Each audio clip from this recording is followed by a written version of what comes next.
Assalamualaikum warahmatullahi wabarakatuh. Sebelumnya, perkenalkan, nama saya Ayu Anggraini, NPM 180204111002, Prodi Pendidikan Matematika. Dan di sini saya akan mempresentasikan hasil kerja saya pada aplikasi program SPSS. Baiklah, di sini saya akan mempresentasikan hasil ujian akhir semester, yaitu kuesioner. Kuesioner pemanfaatan media sosial Facebook dalam dunia pendidikan. Di sini sudah ada 10 soal kuesioner dan 10 soal responden. Dapat dilihat dari 10 soal yang telah saya buat di PPT. SS yang berarti sangat setuju, S yang berarti setuju, KS yang berarti kurang setuju, TS yang berarti tidak setuju, STS yang berarti sangat tidak setuju. Baiklah, misalkan soal nomor 1, apakah Facebook sangat bermanfaat dalam dunia pendidikan? Maka responden akan menjawab salah satu pilihan. Misalkan kita setuju bahwa Facebook sangat bermanfaat dalam dunia pendidikan, maka kita pilih S. Selanjutnya yaitu skala Likert. Baik, misalkan saya pilih untuk pertanyaan nomor 1. Hasil dari pemilihan semua responden pada diagram lingkaran. Nah, di sini ada beberapa keterangan. Untuk yang warna biru, dengan keterangan sangat setuju. Untuk yang berwarna merah, setuju. Untuk yang berwarna kuning, kurang setuju. Untuk yang berwarna hijau, tidak setuju. Dan untuk yang berwarna ungu, sangat tidak setuju. Baiklah, di sini kita akan melihat total Likert. Dapat dilihat dari perhitungan di bawah ini. Jawaban sangat setuju SS, yaitu tadi terdapat 2 responden 5 sama dengan 10. Jawaban setuju yang dilambangkan dengan S, 3 responden dikali 4 sama dengan 12. Kurang setuju dilambangkan dengan KS sama dengan 0 responden dikali 3 sama dengan 0. Tidak setuju dilambangkan dengan TS sama dengan 3 responden dikali 2 sama dengan 6. Sangat tidak setuju atau dilambangkan dengan STS sama dengan 2 responden dikali 1 sama dengan 2. Total skor sama dengan 10 ditambah 12 ditambah dengan 3 dan ditambah lagi dengan 6, yaitu hasilnya 30. Skor maksimum sama dengan 10 dikali 5 sama dengan 50, yaitu dari jumlah responden dikali skor tertinggi Likert. Untuk skor minimumnya yaitu 10 dikali 1 sama dengan 10 jumlah responden dikali skor terendah Likert. Indeks persen sama dengan hasil dari total skor dibagi dengan skor maksimum dikali dengan 100 sama dengan 30 dibagi dengan 50. 30 yaitu total skor dibagi dengan 50. 50 yaitu skor maksimum dikali dengan 100, mendapatkan hasilnya yaitu 60%. Dan dapat dilihat lagi dari beberapa contoh yang lainnya. Selanjutnya saya akan menjelaskan mengenai validitas dan reabilitas. Untuk contoh soalnya, yang pertama yaitu seorang peneliti ingin mengetahui pemanfaatan media sosial Facebook dalam dunia pendidikan sebelum dilakukan penelitian, masing-masing instrumen itu diuji cobakan untuk mendapatkan instrumen yang valid dan reliable. Uji coba instrumen hanya sekali saja dan dilakukan kepada 10 responden seperti data di bawah ini. Dapat dilihat datanya yang terdapat di bawah ini. Setelah itu, langkah yang pertama yaitu kita lengkapi terlebih dahulu variabel view seperti gambar di bawah ini. Dapat dilihat gambarnya. Selanjutnya yaitu langkah yang kedua, memasukkan data pada data view atau data editor seperti gambar di bawah ini. Dapat dilihat juga. Langkah yang ketiga, pilih menu analis, sort ke bawah, pilih menu scale, klik menu correlate, lalu bivariate seperti gambar di bawah ini. Langkah yang keempat, pada dialog, butir-butir pada kotak kiri dimasukkan ke kolom variables pada correlation coefficient.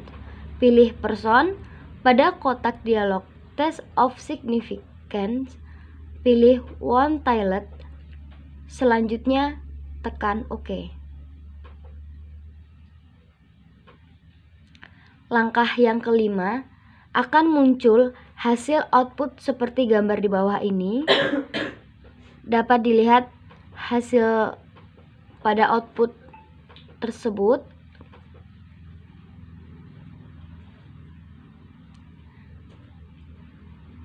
Selanjutnya, agar terlihat rapi dan memudahkan kita dalam pembacaan tabel, klik kanan atau double klik pada tabel output, pilih pivot, edit, kemudian pilih pivoting trying. Akan muncul gambar di bawah dan pindahkan kotak di kolom ke layar dan kotak statistik di row ke kolom. Dapat dilihat gambarnya. Selanjutnya yaitu terlihat hasil yang lebih rapi. Dan ingat, pada variabel kedua yang dimunculkan adalah total. Baiklah, untuk menganalisis uji validitas digunakan test of significance satu sisi atau one-tiled. Dan dari hasil perhitungan tersebut, maka didapat interpretasi sebagai berikut. Yang pertama yaitu probabilitas antara form 1 dan total butir adalah 0,05 yang berarti P kecil dari 0,05. Probabilitas antara form butir 2 dan total butir adalah 0,457 yang berarti P besar dari 0,05. Probabilitas antara form butir 3 dan total butir adalah 0,268 yang berarti P besar dari 0,05. Probabilitas antara form butir 4 dan total soal butir adalah 0,009 yang berarti P kecil dari 0,05. Probabilitas antara form butir 5 dan total butir adalah 0,017 yang berarti P kecil dari 0,05. Selanjutnya, probabilitas antara form butir 6 dan total butir adalah 0,011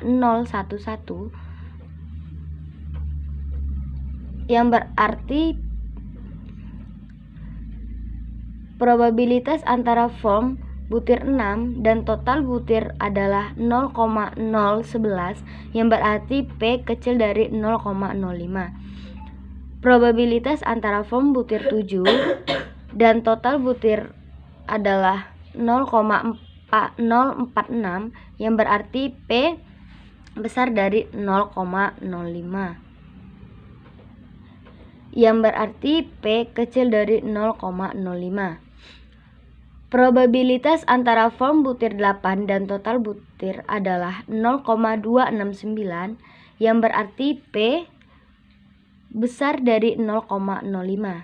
Selanjutnya yaitu probabilitas antara volume butir 10 dan total butir adalah 0,006 yang berarti P kecil dari 0,05. Suatu pengukuran dinyatakan valid apabila memiliki korelasi yang signifikan. Dikatakan signifikan jika P kecil dari 0,05. Dari interpretasi di atas dapat disimpulkan bahwa butir 1, 4, 5, 6, 7, dan 10 tidak signifikan karena P besar dari 0,05. Maka dari itu, butir pertanyaan 1, 4, 5, 6, 7, dan 10 bisa dikatakan tidak valid. Sedangkan butir 2, 3, 8, dan 9 masing-masing memiliki korelasi yang signifikan dengan total butir. Karena P tadi kecil dari 0,05, maka dapat disimpulkan bahwa butir pertanyaan 2, 3, 8, dan 9 bisa dinyatakan valid. Reliabilitas. Contoh soalnya yaitu, seorang peneliti ingin mengetahui pemanfaatan media sosial Facebook dalam dunia pendidikan. Sebelum dilakukan penelitian, masing-masing instrumen diuji cobakan dulu untuk mendapatkan instrumen yang valid dan reliable. Uji coba instrumen hanya sekali saja dan dilakukan kepada 10 responden seperti data di bawah ini. Bisa dilihat datanya. Lalu untuk langkah yang pertama, lengkapi variabel view seperti gambar yang di bawah ini. Langkah yang kedua, selanjutnya masukkan data pada data view atau data editor seperti gambar di bawah ini. Langkah yang ketiga, pilih menu analis, sort ke bawah, pilih menu scale, kemudian klik menu reliability analysis seperti gambar di bawah ini. Pada dialog butir-butir pada kotak kiri dimasukkan ke kolom variabel. Pada correlating coefficient, pilih person pada kotak dialog. Test of significance, pilih one tilde, selanjutnya oke. Langkah yang kelima akan muncul hasil output seperti gambar di bawah ini.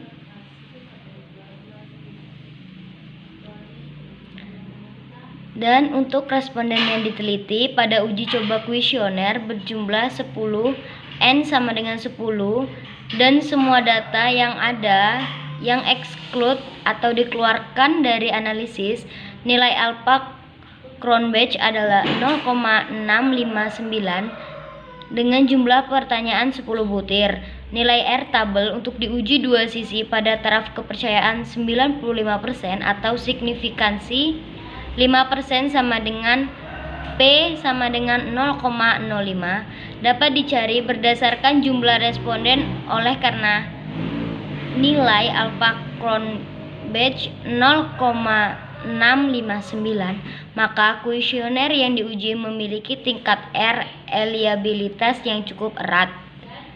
Baiklah, inilah hasil presentasi dari saya.